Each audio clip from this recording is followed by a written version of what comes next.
ইন্ডিয়ার four wheeler মার্কেটে কত কোম্পানি এসেছে আবার চলেও গেছে, কিন্তু আজও ইন্ডিয়াতে আপনি রাস্তায় দুটোর মধ্যে একটি গাড়ি মারুতির দেখতে পাবেন। মারুতি বিগত 40 বছরে 25 মিলিয়ন গাড়ি বিক্রি করেছে, আর আগামী দিনেও মারুতির বিক্রিটা আটকাবে না। এর কারণ হলো মারুতি 800 থেকে শুরু করে ওমিনি, অল্টো, জিপসি এবং সুইফটের মতো সস্তা, রিলায়েবল ও ফিউল এফিসিয়েন্সি গাড়িগুলো একটি মিডল ক্লাস ইন্ডিয়ানকে ইমোশনালি কানেক্ট করে নিয়েছে।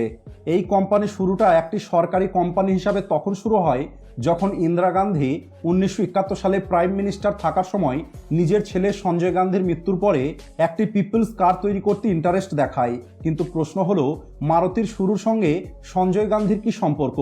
আজও কি এই কোম্পানিটা ইন্ডিয়ান গভর্নমেন্টের? আর আপনি কি নোটিশ করেছেন আজ মারুতি সুজুকির লোগো থেকে মারুতির লোগোটাকে সরিয়ে দেওয়া হয়েছে? কিন্তু কেন? আর আজকের এই ভিডিওতে আপনারা এই সমস্ত প্রশ্নের উত্তরগুলো পাবেন এবং এই কোম্পানির শুরু থেকে এখন পর্যন্ত জার্নিটা আমি আপনাদের ডিটেলসে বলবো। তো চলুন শুরু করা যাক। সময়টা ছিল 1970 সাল, যখন ভারত স্বাধীন হওয়ার পরে কেবলমাত্র ঘুরে দাঁড়ানোর চেষ্টা করছিল। চারিদিকে অভাব, না মানুষের পকেটে টাকা ছিল আর না মানুষের কাছে কাজ ছিল। আর একটি মিডল ক্লাস মানুষের কাছে একটি নিজের গাড়ি থাকাটা কোনো স্বপ্নের থেকে কম কিছু নয়। আর তখন বেশিরভাগ গাড়ি বিদেশ থেকে ইম্পোর্ট করা হতো, আর কেবলমাত্র ধনী মানুষগুলোই ওই গাড়ি কিনতে পারত। যদিও তখন দেশের সরকারে থাকা কংগ্রেস পার্টি এবং প্রাইম মিনিস্টার ইন্দিরা গান্ধী একটি পিপলস কার তৈরি করতে অনেক বেশি সিরিয়াস ছিল। একটি এমন গাড়ি যেটা সস্তা, অ্যাফোর্ডেবল এবং ফিউল এফিসিয়েন্সি হবার সাথে সাথে সম্পূর্ণরূপে দেশীয় গাড়ি হবে। কারণ দেশের ইনফ্রাস্ট্রাকচারটা ভালো করার জন্য পাবলিক ট্রান্সপোর্ট ভালো হওয়া অনেক বেশি দরকার ছিল। আর ওই সময় ইন্দিরা গান্ধীর ছোট ছেলে সঞ্জয় গান্ধীর বয়স ছিল 25 বছর। সঞ্জয় গান্ধী পড়াশোনাতে অ্যাভারেজ ছিল। শুরুর পড়াশোনাটা দুন স্কুল থেকে করার পরে ওনার পরবর্তী পড়াশোনাটা সুইজারল্যান্ডের একটি বোর্ডিং স্কুল থেকে হয়। আর সঞ্জয় গান্ধীর অটোমোটিভ ইঞ্জিনিয়ারে অনেক বেশি ইন্টারেস্ট থাকার কারণে উনি ইংল্যান্ডের রোলস রয়েলসের সঙ্গে 3 বছর যুক্ত থাকেন। এছাড়া ওনার কার রেসিং এবং এয়ারক্রাফট চালানোর অনেক বেশি শখ ছিল। আর এরপরে 1976 সালে সঞ্জয় গান্ধীকে পাইলটের লাইসেন্স দিয়ে দেওয়া হয়।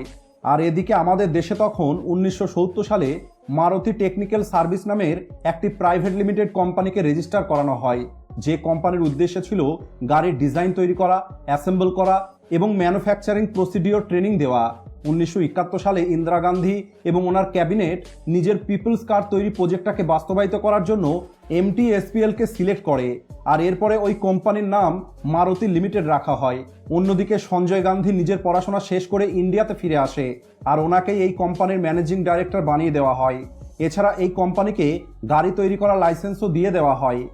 যদিও এই সিদ্ধান্তের বিরুদ্ধে অনেক প্রোটেস্ট হয়, কিন্তু সামনে এসে ইন্দিরা গান্ধীর বিরোধিতা করা ওই সময় কারো সাহস ছিল না। সঞ্জয় গান্ধী একটি সাধারণ মানুষের জন্য গাড়ি তৈরি করার অনেক বেশি চেষ্টা করে, আর অনেক ইন্টারন্যাশনাল ব্র্যান্ডকে একসঙ্গে কাজ করার প্রপোজাল দেয়। এছাড়া ভ্যাক্স ভেগানের সঙ্গে গাড়ি তৈরি করার অনেক বেশি চেষ্টা করে, যাতে ভ্যাক্স ভেগানের ফেমাস একটি গাড়ি বিটল কার ইন্ডিয়াতেই তৈরি করা হয়। কিন্তু কোথাও থেকে পজিটিভ রেসপন্স পাওয়া যায়নি। আর এখন মারুতির ম্যানেজমেন্ট বোর্ড এটা বুঝতে পারে যে এই কোম্পানিতে অনেক কিছু ভালো হচ্ছে না, আর পিপলস কার প্রজেক্টটা ধীরে ধীরে ডাউন হয়ে যায়। আর শেষ আশাটাও তখন শেষ হয়ে যায় যখন 1975 সালে দেশে ইমার্জেন্সি লাগু করা হয় এবং সঞ্জয় গান্ধী সম্পূর্ণরূপে পলিটিক্সে চলে যায়। এরপরে মারুতি লিমিটেড অনেক রকম লোকসানের মুখে পড়ে। আর ইমার্জেন্সির পরে যখন 1977 সালে মোরারজি দেশাই সরকারে আসে, তখন এই কোম্পানিটাকে বন্ধ করে দেওয়া হয়। এরপরে 1980 সালে যখন একটি প্লেন দুর্ঘটনায় সঞ্জয় গান্ধী মারা যায়, আর ওই বছরেই পুনরায় কেন্দ্রে কংগ্রেসের সরকার আসে, তখন ইন্দিরা গান্ধী সঞ্জয় গান্ধীর মৃত্যুতে অনেক বেশি দুঃখী হয়ে যান, আর ওনার ছেলের নিজের গাড়ি তৈরি করার স্বপ্নটাকে পূর্ণ করার নির্দেশ দেন। আর পাবলিক সেক্টর ইউনিটের ফাদার ডক্টর ভি কৃষ্ণমূর্তির চেষ্টার পরে মারুতিকে একটি নতুন নাম মারুতি উদ্যোগ লিমিটেড নামে পুনরায় শুরু করা হয়। আর এরপরে 1982 সালে জাপানের ফেমাস গাড়ি তৈরি করা কোম্পানি সুজুকি মোটর কর্পোরেশনের সঙ্গে একটি এগ্রিমেন্ট হয় যে শুরুর 2 বছর মারুতি 40,000 গাড়ি জাপান থেকে ইম্পোর্ট করবে। আর এরপরেই কোম্পানির সফলতাটা শুরু হয়। একটি কার ইম্পোর্টার হিসাবে কাজ করতে করতে কোম্পানি হরিয়ানার গুরগাঁওতে মারুতির প্রথম ফ্যাক্টরি তৈরি করে, যেখানে ম্যানুফ্যাকচার করা হয় ইন্ডিয়ার প্রথম আইকনিক ফ্যামিলি কার মারুতি 800। আর 19 ডিসেম্বর 1983 সালে এই গাড়িটা লঞ্চ করা হয়। ইন্দিরা গান্ধী এই গাড়িটা নিয়ে এত বেশি এক্সাইটেড ছিলেন যে এই গাড়ির প্রথম কাস্টমার হরিপাল সিংকে গাড়ির চাবি নিজের হাতে দিয়েছিলেন। এই গাড়ি তৈরিটা আজ হয়তো বন্ধ হয়ে গেছে, কিন্তু এই গাড়িটাকে মানুষ এত বেশি পছন্দ করেছিল যে 1983 সাল থেকে শুরু করে 2014 পর্যন্ত এই গাড়িটি 28 লক্ষেরও বেশি বিক্রি হয়। এরপরে 1984 সালে মারুতি 800 ইঞ্জিনের সঙ্গেই মারুতি ওমিনি এবং 1985 সালে জিপসি লঞ্চ করে, যা অফরোডিং গাড়ি হিসাবে মানুষ পছন্দ করে। এই তিনটে গাড়ির কারণে মারুতি ইন্ডিয়ান কার মার্কেটে নিজের কবজা তৈরি করে নেয়। আর কোম্পানির প্রফিটটাও খুব দ্রুত বাড়তে দেখে সুজুকি মোটর 1987 সালে কোম্পানিতে নিজের শেয়ারটা 26% থেকে বাড়িয়ে 40% করে নেয়। আর এখন কোম্পানির কাছে এত বেশি টাকা হয়ে গেছে যে গাড়ির প্রোডাকশন ক্যাপাসিটি কয়েক গুণ বাড়িয়ে দেওয়া হয়, আর এই গাড়ি এক্সপোর্ট করাও শুরু করে দেওয়া হয়। আর এরপরে 1991 সালে লেবারাইজেশনের পরে যখন ইন্ডিয়ান মার্কেট ওপেন করা হয়, তখন সুজুকি নিজের অংশীদারিটা বাড়িয়ে 50% করে নেয়, আর কোম্পানির নামটা মারুতি উদ্যোগ লিমিটেড থেকে মারুতি সুজুকি হয়ে যায়, কারণ এখন দুটো কোম্পানির কাছেই 50% পার্টনারশিপ ছিল। এরপরে মারুতি একটার পর একটা নতুন মডেলের গাড়ি তৈরি করতে থাকে। 1999 সালে লঞ্চ করা ভ্যাগনার গাড়ি আজ 25 বছর পরেও সব থেকে বেশি বিক্রি হওয়া গাড়ির মধ্যে একটি। এছাড়া মারুতি সুজুকি প্রথম এমন একটি কোম্পানি ছিল যে কোম্পানি 2000 সালে নিজের প্রথম কাস্টমার কল সেন্টার ওপেন করে। এরপরে 2004 সালে মারুতি অল্টো লঞ্চ করে, যার বিক্রি একটি রেকর্ড তৈরি করে দেয়, এমনকি মারুতি 800কেও পিছনে ফেলে দেয়।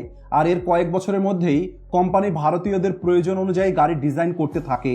এরপরে 2005 সালে নিজের হ্যাচব্যাক মারুতি সুইফট লঞ্চ করে, যে গাড়িটা পুনরায় আর একবার মার্কেটে রেকর্ড তৈরি করে। এরপরে 2008 সালে সুইফট ডিজায়ার, 2010 সালে অল্টো K10 এবং মারুতি ইকোর সাহায্যে কোম্পানি 2012 সালের মধ্যেই 10 মিলিয়ন গাড়ি বিক্রি করার রেকর্ড তৈরি করে দেয়।